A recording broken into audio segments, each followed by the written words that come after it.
শিবরাত্রির দিন হুগলির কোন্নগরের ৬ নম্বর ওয়ার্ডের কাউন্সিলর ও তার পুত্র মন্দির কমিটির সাথে বাগবিতণ্ডায় জড়িয়ে পড়ে। এমন সময়ে কাউন্সিলরের ধাক্কা লাগে মন্দিরে পুজো করতে আসা এক মহিলার সাথে। এরপর সেই মহিলা তার প্রতিবাদ করায় মহিলার সাথেও বাগবিতণ্ডায় জড়িয়ে পড়ে কাউন্সিলর। এমন কি পরিস্থিতি এতটাই বাজে দিকে যেতে থাকে যে কাউন্সিলরের ছেলে ভুলে যায় যে তিনি একজন মহিলা। অভিযোগ, ধস্তাধস্তিতে মহিলার গায়ে হাত দেওয়া, সাথে ওড়নাও টেনে নেন কাউন্সিলরের। প্রতিবাদ করায় তার বন্ধুকেও মারা হয়।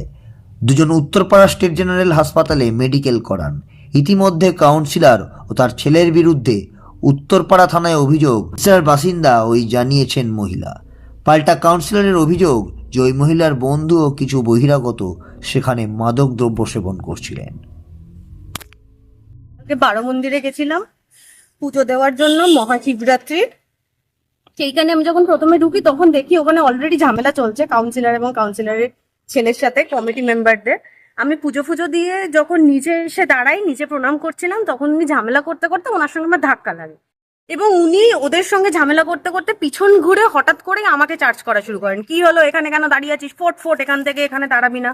তো আমি বলবো আমি কেন দাঁড়াতে পারবো না, আমি তো পুজো করতে এসেছি এখানে। বলছে ওসব জানি না, কোথায় থাকিস কোথায় থাকিস বল। বলে আমি যখন বলি রিকশায় থাকি, রিকশা থেকে এখানে কি দরকার, এখানে কি করতে এসেছিস, রিকশায় কি মন্দির নেই। অভদ্রভাবে আমার ব্যবহার করতে থাকেন যে আপনি আমার সঙ্গে দয়া করে এরকম ব্যবহার করে, তুই চিনিস আমাকে, তুই চিনিস আমাকে, দেখবি আমি কে, এইসব বলতে থাকেন উনি কন্টিনিউ। তার ভিডিও আছে আমার কাছে নিয়ে। তারপর যখন আমার সঙ্গে কন্টিনিউ বচসা হতে থাকে, তারপর উনি আমাকে বলেন যে ঠিক আছে দাঁড়া আমি তোকে দেখাচ্ছি আমি কে, বলে উনি কয়েকজনকে ফোন করেন এবং কিছু ছেলে আসে। আমি ওনাকে কন্টিনিউ বলি যে দেখুন আমি চিনি না আপনি কে, কিন্তু আমার সঙ্গে এরকম ব্যবহার করবেন না। বলে বেশ করব, আমার জায়গায় আসলে আমার পারমিশন নিতে হবে। এইসব বলতে বলতে আমার মাকে বাজে গালিগালাজ করে। সেইখান থেকে আমাদের একটা আরো বাড়াবাড়ি হয়, বচসা। এবং তারপর ওনার ছেলে ঢুকে কোনো কথা না শুনেই বাজে খিস্তি করতে থাকে ওখানে। আমাকে যখন বাজেভাবে ওনারা ব্যবহার করছিলেন, আমার ভিডিওতেও আছে, প্রচুর দর্শনার্থী যারা কন্টিনিউ ওনাকে বলে যাচ্ছেন যে প্লিজ উনি তো আমাদের সঙ্গে পুজো করছিলেন, কেন ওনার সঙ্গে বাজে ব্যবহার করছেন, ওদের সঙ্গেও বাজে ব্যবহার করে। তারপর ওনার ছেলে এসে কমিটির সবার সঙ্গে ঝামেলা শুরু করে, আমাদেরকে মারধর করে। এবং সেই সুযোগে আমি একটা ভিডিও করে থাকি যে আপনারা যদি কারোর কথাই না শোনেন তাহলে আমাকে ভিডিও করতে হবে। আমি ভিডিও করি, সেই ভিডিওটা নিয়ে কন্টিনিউ আমার হাত থেকে ফোন টানাটানি। ওনার ছেলে এবং সঙ্গে আরো একটা ছেলে ছিল যে কন্টিনিউ আমার থেকে ফোন টানতে থাকে, একবারও ভাবে না যে আমি একটা মেয়ে, আমার সঙ্গে অভদ্র ব্যবহার করে। তারপর আমি যখন ফোন দিই না ওনারা, তখন আমার ওড়না ধরে টানতে থাকে। আমি যখন ওড়নাটা ছিনাতে চাই তখন আমাকে বলে ভাগ এখান থেকে, নাহলে কিন্তু আরো কিছু হবে।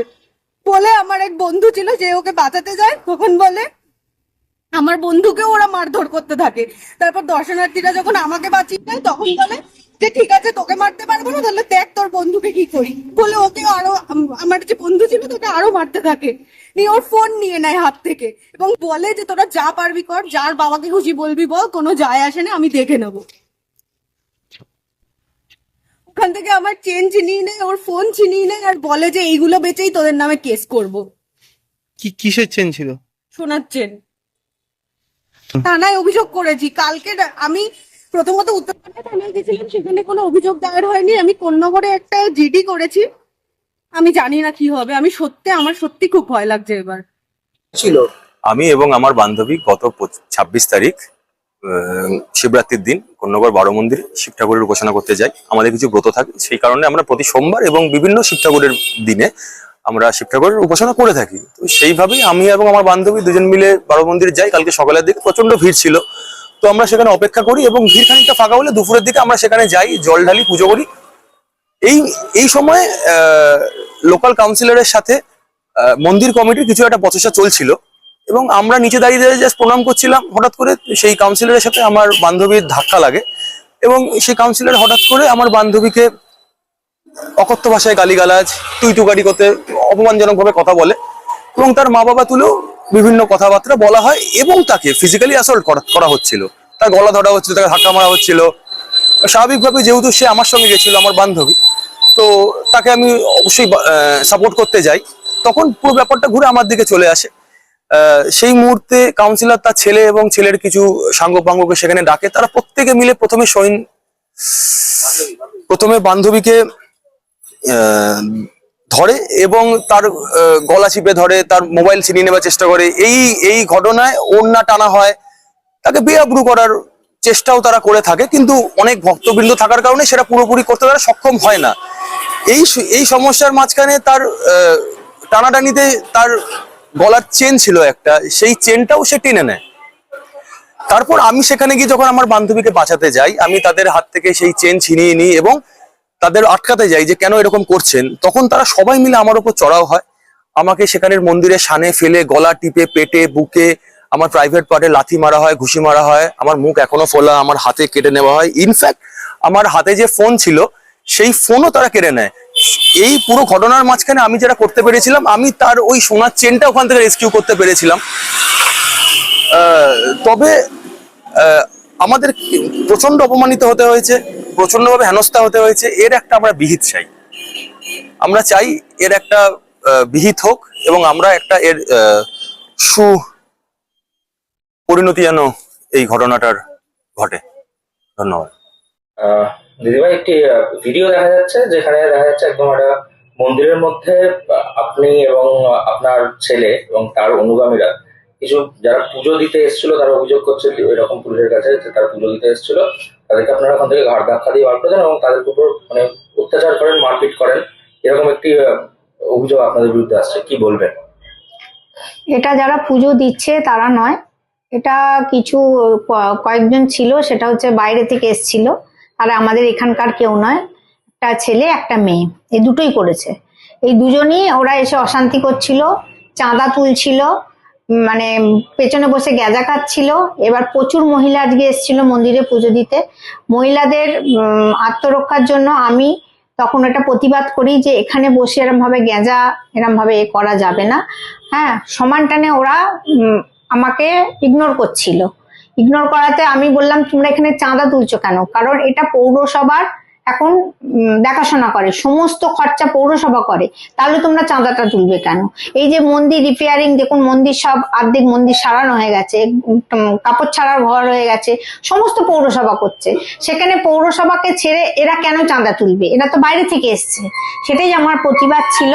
এবার সেই প্রতিবাদ করাতেই তখন এরা আমার উপর আক্রমণ করে, মানে যা তা বলতে থাকে আমাকে।